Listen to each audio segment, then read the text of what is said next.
शुरू ज़िंदा खुदाए वाहिद व बरहक के कादर व जलाली नाम में, जिसके कब्ज़ा कुदरत में मेरी और आप सब की जान है। हक़ की आवाज़ अफ़ज़ाइश हक़ के साथ मैं हूँ आपका होस्ट रेवरेंड पास्टर शमौन अशरफ मसीह और खुदावंद यीशु मसीह में आप सबकी सलामती चाहता हूँ। आज हम मौजूद हैं खारियाँ नसीरा मदीना कॉलोनी में, और थोड़ी देर पहले हम खारियाँ फादर कॉलोनी में थे, जहाँ पर हक़ की आवाज़ अफ़ज़ाइश हक़ के साथ इस तहरीक के सिलसिला में बहुत सारे खुदा के खादम जो हैं उन्होंने भी अपने व्यूज़ रिकॉर्ड करवाए, और फिर नौजवान भाइयों ने बेटियों ने भी अपने व्यूज़ रिकॉर्ड करवाए। और यहाँ पर भी एक पास्टर्स फेलोशिप है आज, और इस फेलोशिप में भी हक़ की आवाज़ अफ़ज़ाइश हक़ के साथ इसी तहरीक को जो है वो मद्देनज़र रखा गया और इस पर बात हुई। आज हमारे साथ मौजूद हैं खुदावंद के खादम पास्टर रफ़ाकत खारियाँ नसीरा मदीना कॉलोनी से, जिनका ताल्लुक़ है, और आज हम उनसे बात करेंगे कि वो हक़ की आवाज़ अफ़ज़ाइश हक़ के साथ इस तहरीक को किस नुक्ता नज़र से देखते हैं, और वो आपके साथ हम सब के साथ अपने ख़यालात का इजहार करेंगे। जी भाई साहब। शुक्रिया भाई साहब, मेरी तरफ से सबको सलाम, देखने वालों को और हाज़रीन को भी। और ये तहरीक मेरी नज़र में बहुत ज़बरदस्त है, क्योंकि इससे पहले हमने सिर्फ़ इन एड्स को देखा और सुना और मजबूरी के तौर पर इग्नोर भी कर दिया। लेकिन अब मैं खुदावंद का शुक्रगुज़ार हूँ, और बिलखसूस पास्टर शमौन साहब का, इनकी सारी टीम का, कि जिन्होंने इस बेड़े को उठाया और बाइबल मुक़द्दस और सलीब की गैरत में उठ खड़े हुए, और ये जगह बा जगह पहुंच रहे हैं।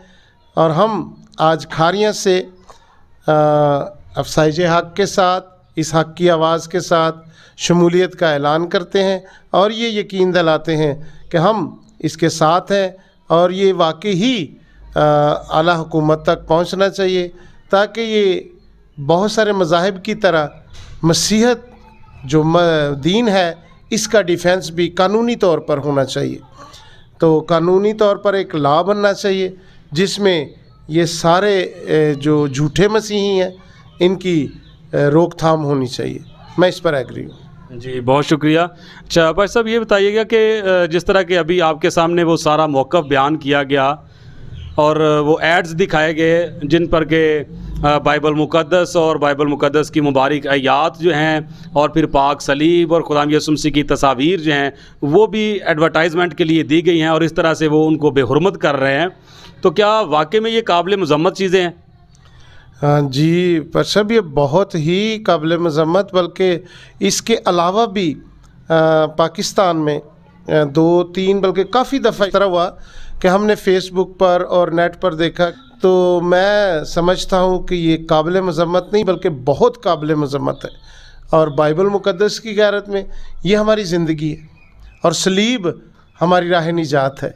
तो अगर कोई हमारे पाक एहतराम वाले निशानात को मिसयूज़ करता है तो उसके लिए हमें हुकूमत से अपील करते हैं कि इनके पकड़ दकड़ होनी चाहिए। जी बहुत शुक्रिया। अच्छा भाई साहब, कुछ लोग जो हैं उनके साथ जब बात की जाती है तो ये कहते हैं कि अच्छा जी चलें देखें, खुदा ने कहा है कि इंतकाम लेना मेरा काम है, बदला मैं ही दूंगा, तो खुदा ही इनको पूछेगा। ऐसे लोगों को आप क्या मैसेज देना चाहेंगे? जी मैं उन सब लोगों के लिए यही कहूँगा सर कि बाइबल मुक़द्दस में ऐसे बहुत सारे वाक़यात दर्ज हैं, बहुत सारे वाक़यात दर्ज हैं जो दाऊद को कहा गया कि उठ उनके ख़िलाफ़ जंग कर, नबियों को कहा गया कि उठ उनके ख़िलाफ़ आवाज़ उठा, और यहाँ तक कि जिनको खुदावन कहता है कि इसराइल मेरा पहलोठा है, अपने नबियों को खुदा ने ये भी कहा कि उठ उनके गुनाहों को उनके ऊपर ज़ाहिर कर। तो जब यहाँ तक बाइबल मुक़द्दस फरमाती है तो वो लोग अपनी जान छुड़वाने के लिए, या कह लें कि किसी खौफ में, या वो फ़र्ज़ी, फिर रोमियो का ख़ात 16वां बाब और 17वीं आयत में लिखा है कि वो सारे पेट के खादिम हैं, वो बाइबल के खादिम नहीं हैं।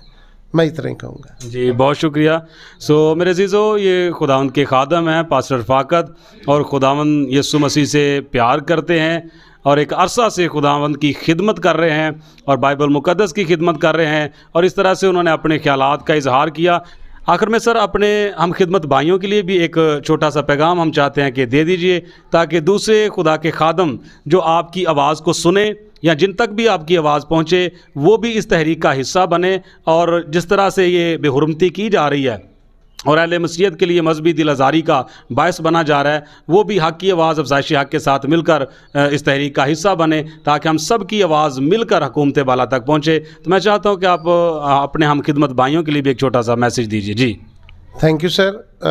میں جب اعمال کی کتاب کی اسٹڈی کرتا ہوں تو وہاں پر ایک بات مجھے ملتی ہے کہ یہ خداوند یسوع مسیح کے صعود آسمانی فرمانے کے بعد تمام شاگرد چھپ کر بیٹھے ہوئے تھے، یروشلم میں بیٹھے رہے، اور ایسا ہوا کہ ان کو تتر بتر کر دیا گیا، اور لکھا ہے کہ وہ تتر بتر ہو کر جہاں کہیں بھی گئے خدا کے نام کو جلال اور اس کے نام کی منادی کرتے رہے۔ تو میں اپنے ہم خدمت بھائیوں کو یہی کہوں گا کہ بجائے چھپ کر بیٹھنے کی، ہم جس کام کے لیے خریدے گئے ہیں، جس کام کے لیے ہمیں چنا گیا ہے، اور میں شکر گزار ہوں کہ وہ ہمیں اپنے کھیت میں جانے کی اجازت دیتا ہے، تو اگر کھیت برباد ہو رہا ہے، کھیت کی چوری ہو رہی ہے، اس میں کوئی غلط بیج بو رہا ہے، تو ہمیں اس کا ڈیفینس کرنا چاہیے، کیونکہ ہمیں اسی کام کے لیے چنا گیا ہے۔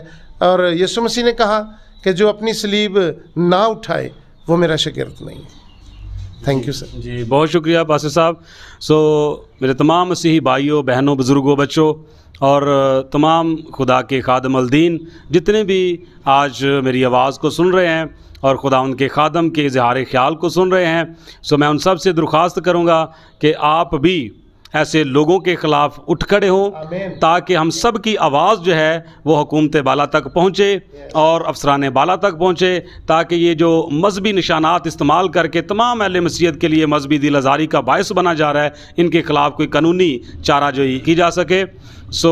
آپ ویڈیو کو زیادہ سے زیادہ شیئر کیجئے اپنے ریلیٹیوز کے ساتھ، اپنے کولیگز کے ساتھ، اپنے فرینڈز کے ساتھ، اور جہاں تک ہو سکے آپ اس پیغام کو پہنچائیں، تاکہ زیادہ سے زیادہ لوگوں تک یہ پیغام پہنچے۔ خدا یسوع مسیح میں آپ سب کی سلامتی ہو۔ آمین۔ آمین۔